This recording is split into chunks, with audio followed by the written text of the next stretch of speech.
Welcome back to Humble Running. Today I've got another exciting backyard session here for you today.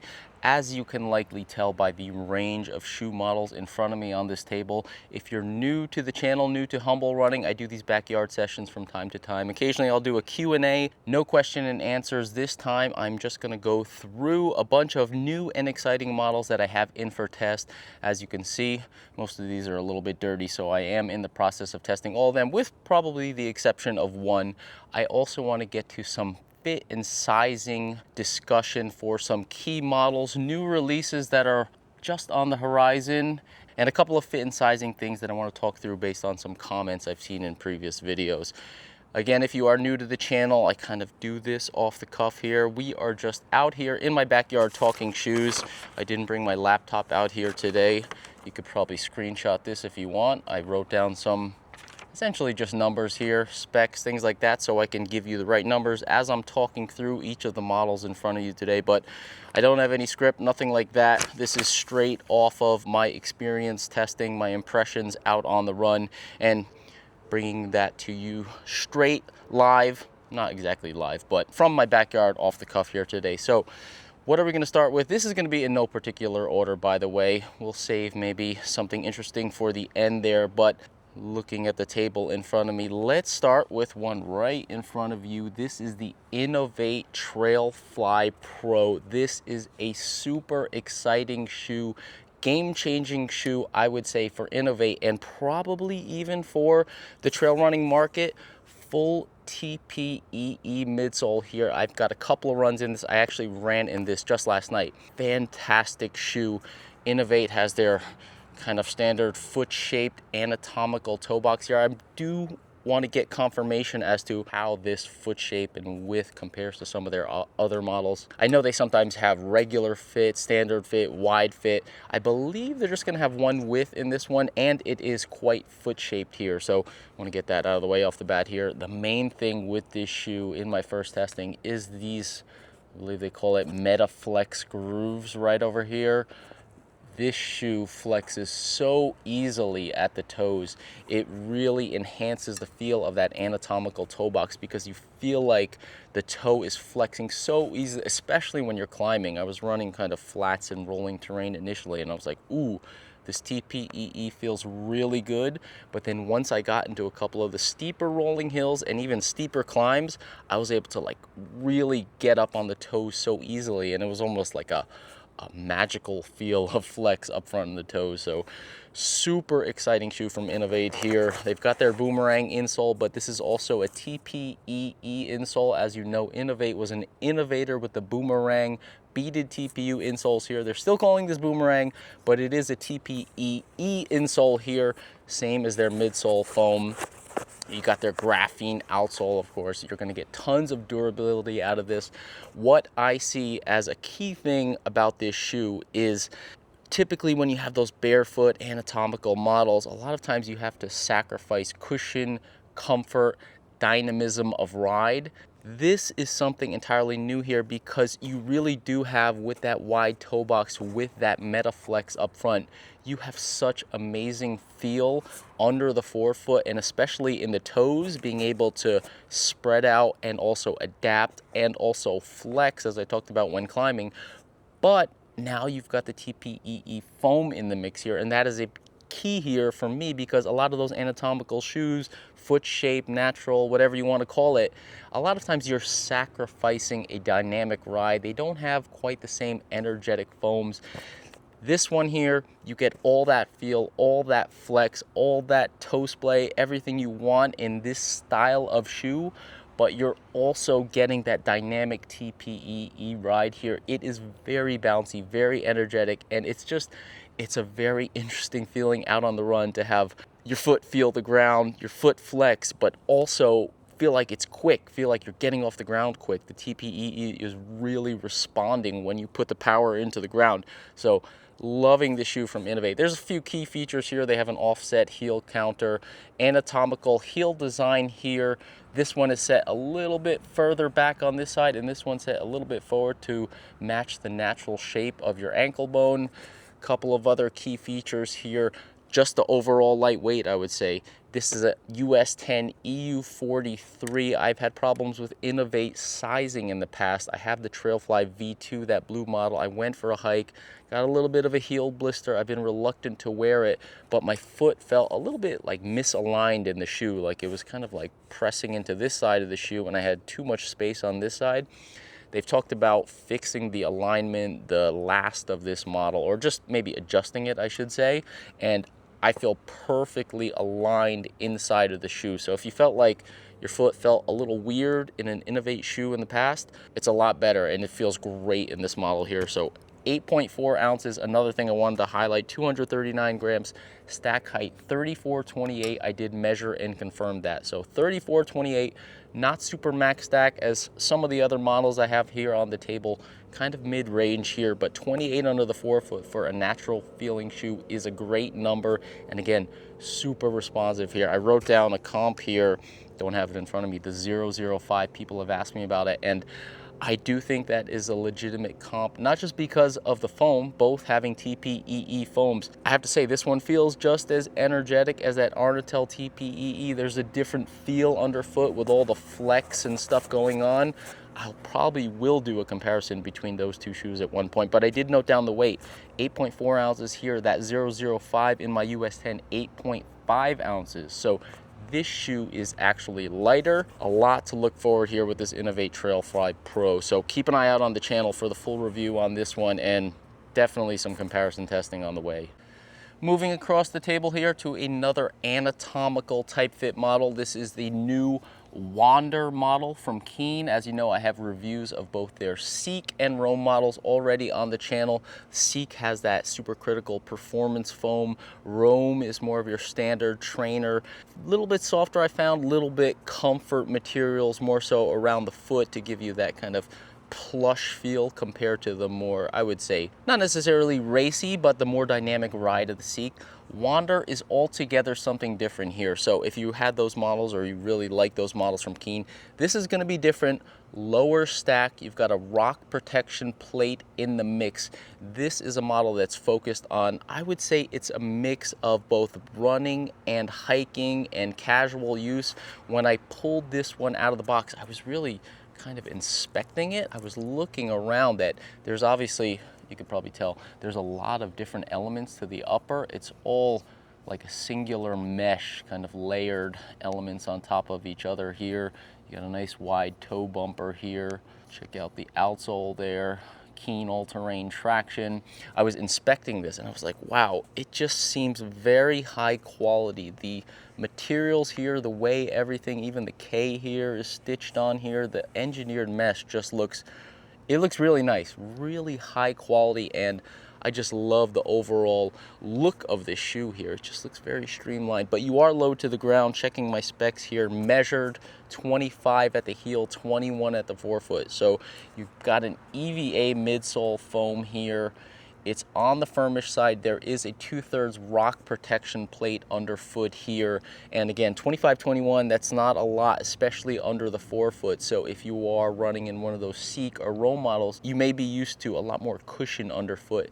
This one's definitely leaning into that ground feel, more of that Lone Peak style type of shoe. That is actually a competitor shoe that they say this should be in the range of perhaps like distance hiking or day-to-day, everyday hiking, if you want that ground feel, but still rock plate protected feel. I went on a run with this. It's definitely firm, I have to say. Obviously, things are moving towards higher cushion, higher response. Shoes like the Trailfly Pro, you still have that anatomical fit, but you also have that high cushion, high bounce response from the TPEE. This is not like this shoe, aside from fit aspects. Firmer ride, more protected with the rock plate for sure, but you have to think of protection in terms of not getting those spikes into your foot from the rock plate, getting through that rock plate, I should say, but you are gonna feel stuff through that rock plate, kind of pushing up a little bit. You're gonna feel the ground. There's nothing about this shoe that is gonna like swallow up the ground where you could plow through everything. So I've been loving this shoe so far. I've been using it a lot casually, just like walking around. I find it nice to walk around in an anatomical foot-shaped shoe. I don't want to walk around in my running shoes all the time, just because when I'm walking, I prefer to have a little bit of toe space. So I've actually been walking around in the Trailfly Pro a lot, and also this model when I want to have a little bit less on foot. This is 10.1 ounces here. There's a lot of sustainability aspects to Keen. Go to their website, check them out. This shoe is eco-end branded here, and that is the term they're using to denote that under biological landfill conditions, hope I'm getting that right, within 2 years this shoe should completely biodegrade in a kind of heated up, compacted landfill type of situation. So that is something, if you're interested in the sustainability aspects, key feature there. Also durability. Outsole here, all-terrain traction, is independently verified and rated. I forgot the name of the company, but they say 900 plus miles. I believe that's the same as their Seek and Roam models. So if you're looking for that super durable model that's going to last a long time, and you're concerned about the environmental aspects of shoe elements and materials, Keen Wander is a great one to take a look at. All right. From anatomical to not so anatomical, but keeping it light here on Cloudultra Peak. I was just in Sun Valley a couple weeks ago. I did a big test run over here up to Stanhope Pass. Not all the way up. I made it over there. Talked to a few of you probably watching out there on the course. The 60K race was going on, so I was kind of doing my volunteer thing, but I had a little break, so I took the Cloudultra Peak out for a nice mountain run over there. This is obviously a lower stack model compared to their Cloudultra Pro. You can see the Cloud Tech pods back here. You've only got 3 in the heel. That is similar to their Cloudventure Peak models. They don't mention a speed board in this model, but there is some type of film in this model. It is quite flexible though, so if you're used to the Cloudventure models, you're going to get a little bit more flex in here, but you still feel the firmness and protection of this, I would say, thin, flexier plate than what you've got going on in the Cloudventure models here. This is a fast and agile shoe. I did go with a US 9.5 EU43 here. I typically always wear a 10 in on. I want to have that full thumbs width in front for my on models, especially Cloudultra Pro, as I've talked about. This one I got to try on at TrailCon, so I was thinking that I might want to have a snugger fit, being that this was a racier model, tighter fitting, narrower platform. It's definitely not your anatomical toe box as you see in the Trailfly Pro and the Wander. This is a very precise fit, kind of similar to like Solomon models of the past. Very precise. You want to like pick your way through different sections, which you'll see in the video that I have filmed I'm working on from over in Sun Valley. Lots of rocky sections, and you could easily kind of like, when the platform is so narrow, especially up front as you have in this shoe, easier to kind of like dance around and find your way. And that's what you're going to want to do in this shoe, as opposed to just plowing through things. So if you got the 3 pods over here, no speed board in the mix. Again, you have the protection plate. Flex is quite good, and a very kind of slim fit here, especially since I did size down by half. If you just wanted to have like a lightweight shoe model, but you still wanted to maintain the comfort in it, maybe you were perhaps not doing that type of faster, especially technical running and rocky stuff, you just wanted like a lightweight, kind of slimmer model, not as soft and cushy as something like a Cloudultra 3 or a Cloudultra Pro. A lot of Cloudultras here. Cloudultra Peak here, you could certainly go up the same half size that I have done in my other on models, and I'd have probably a more roomy fit, I'm pretty sure of it, in the toe box, and a little bit more toe bumper space. But again, I'm thinking of this shoe as running fast and technical stuff, so like dancing around. I could think of a few routes around here, up by the mountain, around the mountain over here, Bogus Basin, and a couple of other little rocky sections and different places that I travel to, especially in the Sawtooths, where I like this dialed fit. Perhaps not a super long ultra shoe. That's not what it is designed for. Check out my demo run over at TrailCon. My boy Matt at On, he was talking me through what this shoe is designed and used for. I think he actually, I saw him on the start line, he was running this shoe along with other On Pro athletes in the Ascent race. So something like that, Ascent 23K Broken Arrow, this would be the shoe. Those types of races in the range of this model here. Next up, I have a first run video in a shoe from NNormal. This is their Cadi model. I've been having stops and starts trying to get a hold of Normal to get a hold of this shoe.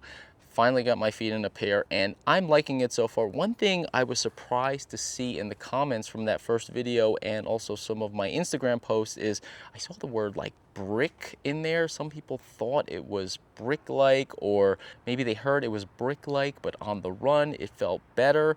I don't get that feel at all from this shoe. It doesn't feel like a firm ride at all. I think people may be confusing, say, ground feel with probably firmness. That's the best I could think about why people would think this may be brick-like, because I don't get that at all. It feels great to me. The foot shape of this is amazing. When I took them out of the box, I was super excited. I think I might have taken them out right away that first day because they just felt so good compared to other normal shoes. Obviously, got my Kjerag 2 over here. This is going to be my first I got my little try-on area over there because I do want to talk about sizing here. I've got a US 10 in this model here, EU 44, and I have a 9.5, 43 1/3 in the Kjerag. And for me, I think that is the correct sizing. In comments, I've seen people having the opposite, like they went down in this one and up in this one, and I could definitely see reasons for that. I'm going to have both shoes on. So actually, I have them on my feet right now here. I'm going to walk over there and do a little side-by-side after I talk a little bit about the shoe here. But it is 32.26, and that is my measured stack height here. It is listed, specified at 35.29. So they have it listed a little bit higher, so perhaps 35.29. You might expect a little bit more cush underfoot.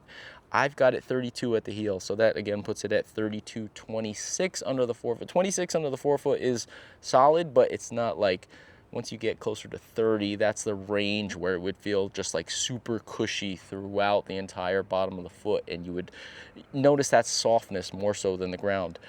One aspect of this shoe that I have found, and this is what I think people may be confusing firmness for, is there still is a healthy amount of ground feel, especially under the forefoot here.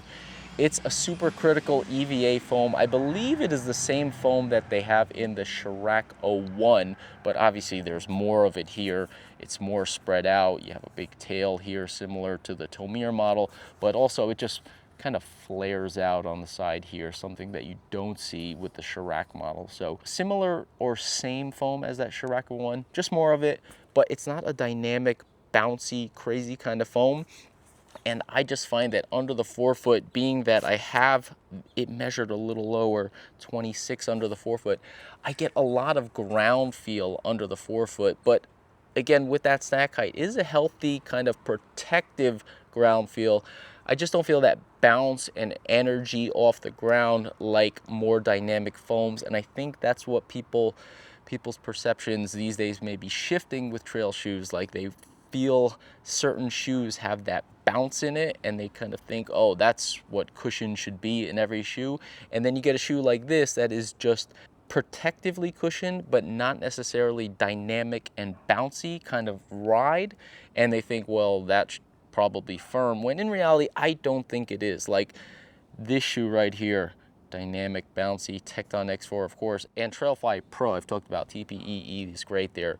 Just a little different feel underfoot here.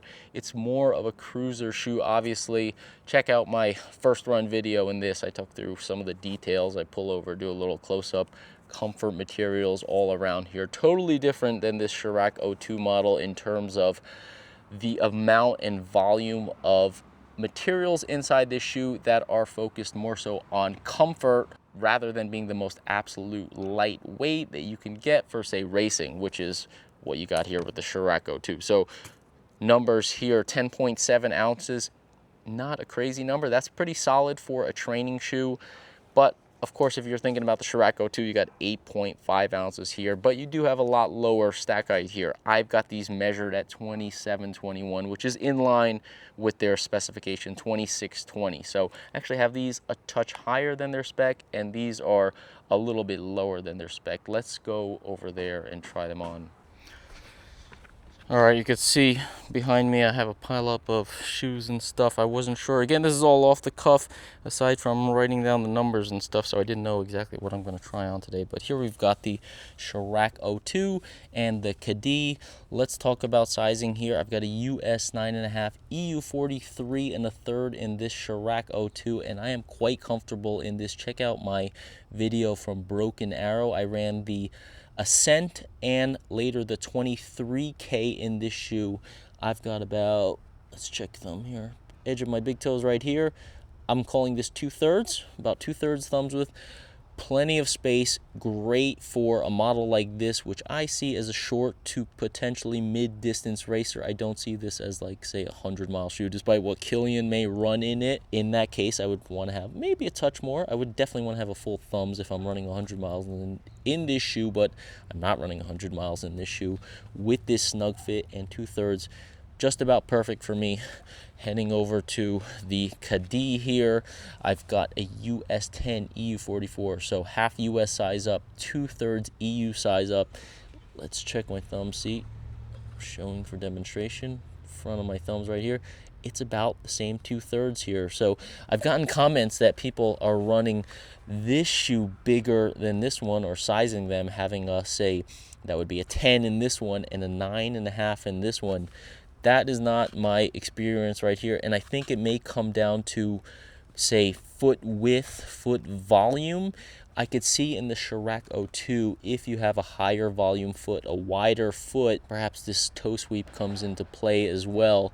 You may, this wraps the foot pretty tight in this area here, and it is a narrow-ish shoe, although for anyone that's, say, medium or regular, whatever you want to call it, width and volume foot, I think this is quite nice across the forefoot here. Obviously, this feels a little bit wider to me, and the materials aren't wrapping as well. You don't have the matrix up or here. Like, this is really just from here to here, it's wrapping my foot.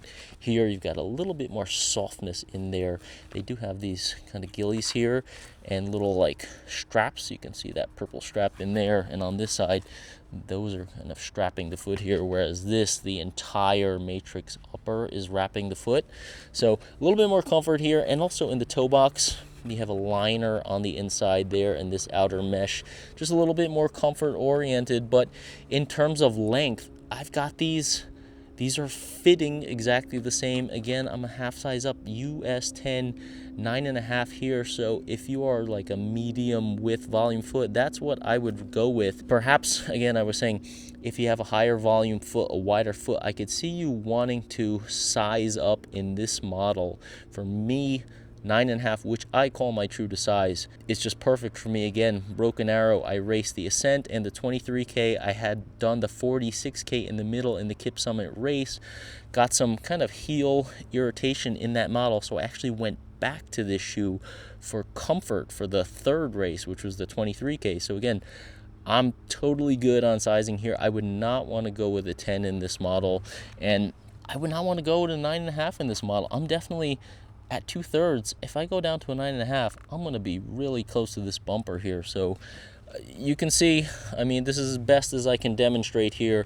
I recommend a half size up in this model compared to this one again, but I could see if you're sizing up in this due to volume needs, like you need more width, you need more space in the front of this shoe. If you have a higher volume foot, a wider foot, and you're going up a half or going up in some way relative to whatever sizing you have in other shoes in this model, then I could potentially see going down relatively in this model. But assuming, say, a medium foot width, yeah, that's my recommendation here. Half size up in this one compared to the Kjerag 02.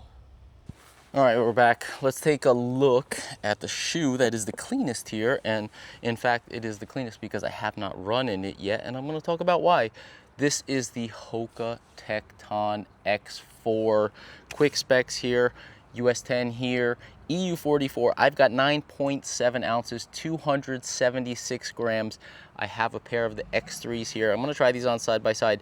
That is the exact same weight that I have for the X3. I don't remember what I read, if this was lighter or slightly heavier. I can't recall, but in my US 10s, I have them at the exact same weight. Stack wise, I've got these measured at 38, 33. So I measure 38 at the heel, 5 mil drop, as with previous and all Tecton models.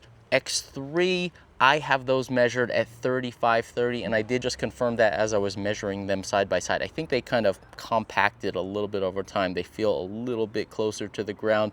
I believe the official spec, not sure on this model, but that one, I think they're both 40, 35 officially. So that one I've got 5 mil lower, but I'm again measuring this one at 38 straight out of the box fresh. So probably lost about maybe 3 mil in squeezing down over time and running in that X3 compared to this one.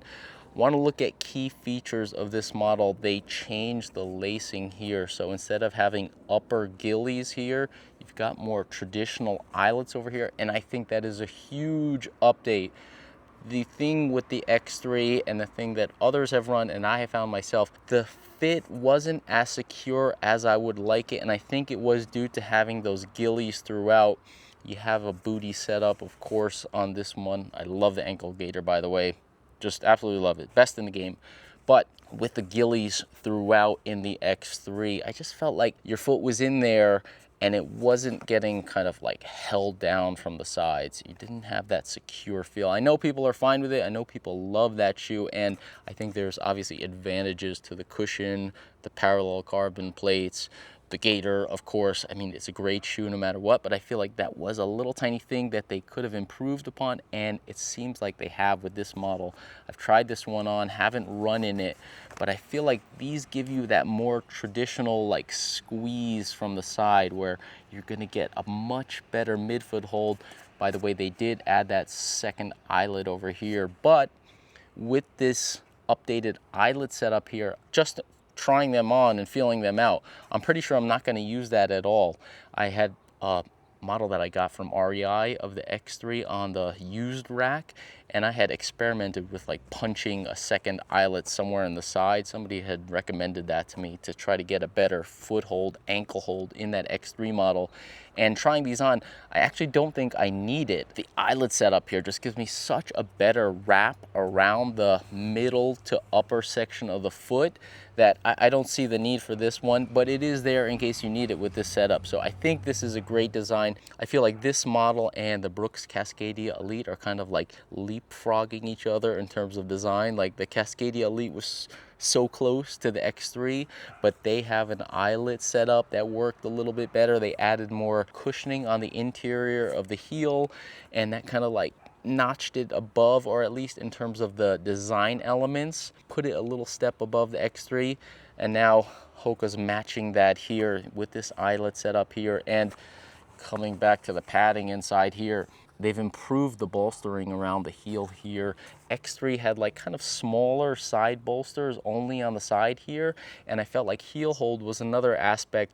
It was okay, but it was kind of like questionable. The combination of the change to the eyelets here, and they went with a more fuller ring of padding around the upper heel in this X4 model here, and it also feels a little bit beefier. When I put this shoe on, I really feel like there's more of an actual heel cup inside this shoe, which I did not feel in the X3. In the X3, I felt like it was just kind of like they had little things to kind of hold it onto your heel, but I didn't get the sensation of my heel like being like seated inside of the shoe itself, which I do get with this model here. Now, one thing I do want to talk about here is this is a US 10. I feel like it's a little snug in the toe box, and that has me questioning as to whether I'll actually run in this model. I'm trying to get a hold of a half size up. I may want to go with a US 10.5 in this model, which I have not run in a 10.5 in. Actually, version 1 of the Tecton ran small, but I feel like that was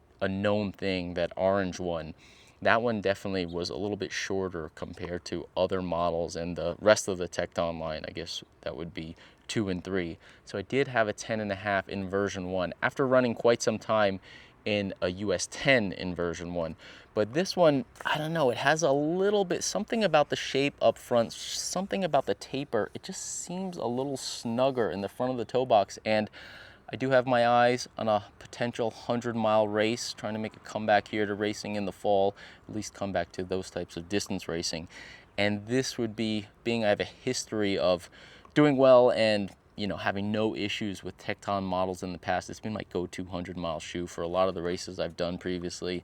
This would be a shoe I clearly want to have my eye on, and I just, trying it on, I don't feel entirely comfortable with the space in this toe box here in the US 10. So try to get a hold of that 10.5.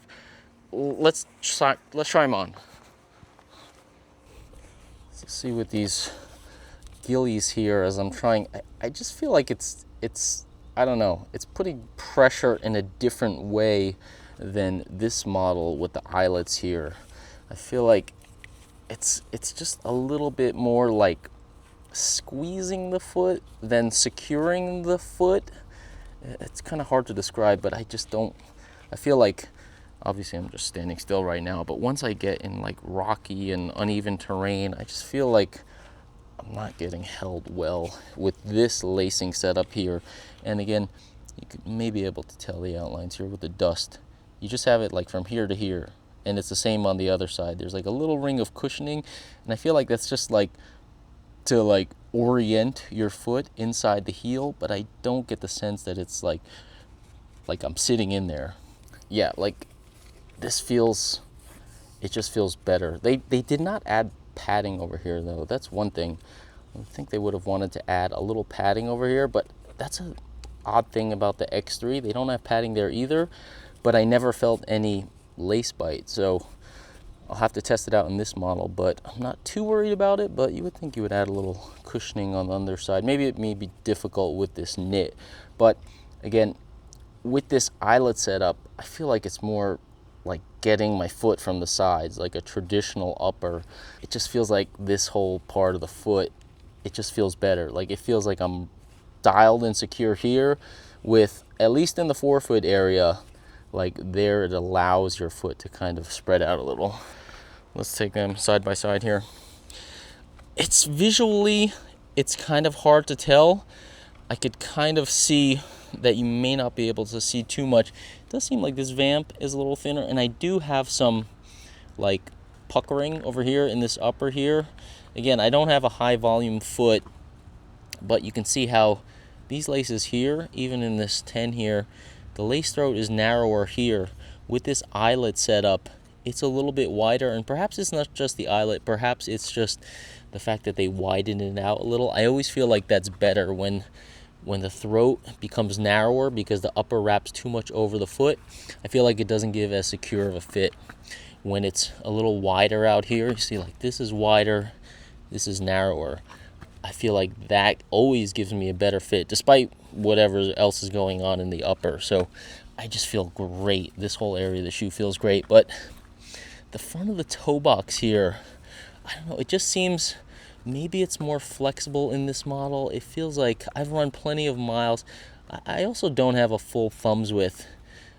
I think I'm about lengthwise the same in these models, but I don't know, it just seems a little smaller over here, and like this area here feels like I have a little bit more width compared to here, and it seems like you can see this like visual design here continuing with this.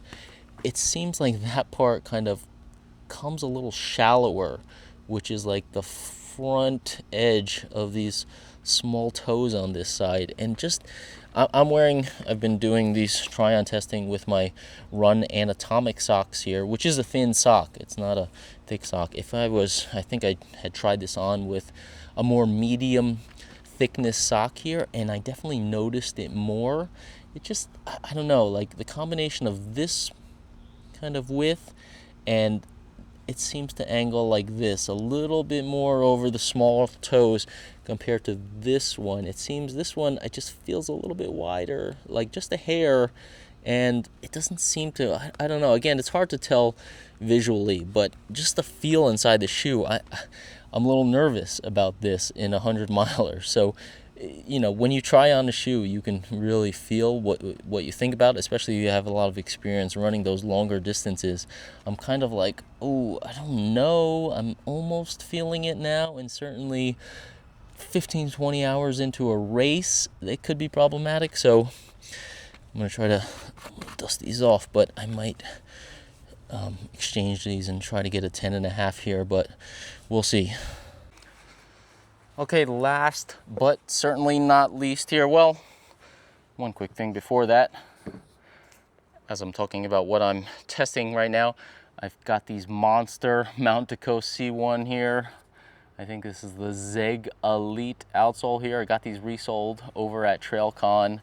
This is my gravel crusher, if there ever was an apt name for a shoe to be called a gravel crusher. Certainly would be it. I've got one run so far. I actually got a couple runs in this, but one on like a gravelly kind of path, and it's probably a little bit much outsole for a gravel path, but the amount of cushion in this shoe, it was surprisingly flexible on the run, and not in terms of flex of the shoe, it's quite a stiff shoe, but I think with this dual midsole setup here, circle cell up top, rubberized EVA on the bottom, check out my full review of the C1, enhances the flexibility. It gives a nice rolling ride because you're softer in the front where you're landing and pushing off of, versus being more supportive under the heel and, you know, graduating down in the middle of the shoe here. So it, even though it doesn't have a ton of flex to it, on the run it seems to roll quite easily. So just a quick look at here. I did swap out the laces here just because it's kind of like a heavyish shoe with this big outsole on it now, and I just wanted to try something different here. Again, this is my smaller US 9.5 pair from Mount Coast. I'm gonna talk about sizing as it pertains to the M1 and these other models here, but I do have this one in a US 10 because I feel like that's my comfort Mount Coast size, the size that I do want to wear in most of the Mount Coast models, generally speaking. But I do have this 9.5, which they had initially sent me, and I thought, this being a road model specifically, better go and experiment with my tighter fitting 9.5 here. So more to come on that one.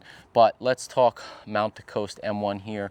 I've got a full review video on the way, coming out tomorrow actually, but I did get the okay from Mount Coast to talk specifically about sizing here. So tune in tomorrow for my Mount Coast M1 full review, all the details. I do have a discount code down below. It is Humble Running, case insensitive. Click on that link, it'll bring you to the Mount Coast page. The code will be automatically populated at checkout. It will save you 10%. That is, full disclosure, an affiliate link, so I may earn small commission on that, but it does not color my review in any way. As you can tell, Humble Running reviews are completely independent. Thoughts are my own. Mount Coast doesn't direct me in any way to say this or that about this shoe or any of their other shoes. They just send me the stuff to test, and I'm free to say whatever I want, as with the rest of the shoes and everything else you see on Humble Running. So that's the disclaimer there. Discount code is below. Save yourself 10% and support Humble Running. Okay, let's get to the shoe here. Mount Coast M1. Got this in a US 10 EU44. I did a demo run out at TrailCon. I talked a little bit about sizing, how they felt on that initial run, but obviously I didn't have the other Mount Coast models with me, so I'm gonna try them on side by side here just to demonstrate the fit. The short answer is, if you don't want to see me trying on more shoes in this video, had enough of that. Short answer is, go with your same Mount Coast sizing if you do have experience with Mount Coast models. My preferred size in the H1 is a US 10, same with the C1. This shoe right here, I have in a 9.5, but it is a little tight. I would ideally want to have a 10 in this model, and 10 is the call for this one right here, although it is quite a roomy fit. We'll take a look right now as we try them on. So once again, not a review video here. I just want to talk about sizing because the review video, what am I doing here? I'm messing up the lacing. That's one thing about this Tune Fit lacing system here. A lot of times, since they're so close to the top and there's so few rows, 3 rows in fact, sometimes they get out of whack and you have to adjust the lacing a little bit. But the review will be out tomorrow. M1 will be available to purchase tomorrow, so I thought it'd be cool to talk about the sizing here so that if you don't want to watch my long review video, you can just use my discount code and order the shoes right away, and you'll know which size to get. So equal sizing here, US 10, EU 44. Interestingly, with Mount Coast and this shoe right here, This is a US 9.5, but it is all the way down to an EU 43. So you've got a full EU size difference from their 10 to their 9.5. That may just be an odd sizing point in terms of the range of numbers, EU relative to US. But I do have the H1 in a 9.5 as well. This is my 10 again, so I'm fairly certain on the mount to coast sizing here. Equal sizing here in the US 10, but you can probably tell, hope you can, let me tilt this a little bit forward. There's a little bit more taper to this H1 model right here.